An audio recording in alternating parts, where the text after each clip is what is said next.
Understanding the science of flavor perception is a big deal to me. My background in artificial intelligence helped me understand how we think about flavor. The science of flavor perception really goes back to the 1950s, where it became fairly hardcore. It's older than that, but bringing in some models of how we really form memories and think about things helps us understand better, when I put something in my mouth, what's really happening. And there's some old studies. There's a Zen puzzle cone that goes back that a Zen master should be able to drink tea from an empty cup.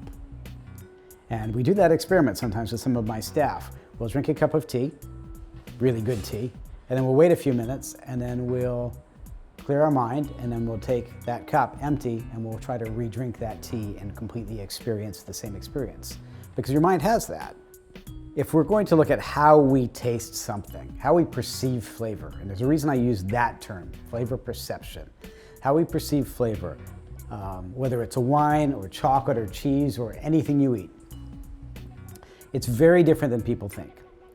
We have perceptions, we hear from wine tasters, right, that it starts with this and then we get this nose and these other things and you have to train your palate. That's actually not really very accurate. You have to train your brain, but not your palate. And the reason you have to train your brain is because your mouth doesn't taste things. Your mouth is a bunch of sensors, and your brain does the tasting. And let's talk about how that actually works. I take a piece of chocolate and I put it in front of you, and you look at it, and you might smell it, and you see what it looks like, and at that point your brain brings forth a memory. A collection of memories, sort of very generalized collection of memories of chocolate and what that's likely to taste like. Your memories of what it tastes like and everything about it.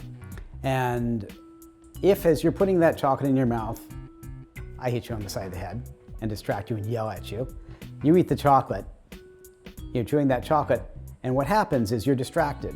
So you don't taste the chocolate. All that you taste is your memory of the chocolate. And if I asked you what that chocolate tasted like, you will tell me your memory. You'll think you tasted it, but you really didn't. Last week we did a class at a yoga workshop where the students did 30 minutes of mindfulness training, completely relaxing, clearing their minds out, and then we tasted chocolate. You taste it very differently. If I give you that chocolate and I focus you on simply clearing your mind of any preconceptions and putting it in your mouth, all those sensors are going to go into play, and they're going to take information and contribute it back to your brain. And your brain is now going to start with not so much a fresh palate, but it's going to start augmenting that memory. But you're going to taste it, and you're going to, this chocolate has a little bit of sourness perhaps, or a little acidity, and not too much sweetness, and a lot of floral notes, Ecuador. And that's going to go into your brain. It's very smooth. You're going to get that. How does it play? Your brain's going to start taking that information in. It's going to update its model. And once it has enough information, it's actually going to project the flavor into your mouth.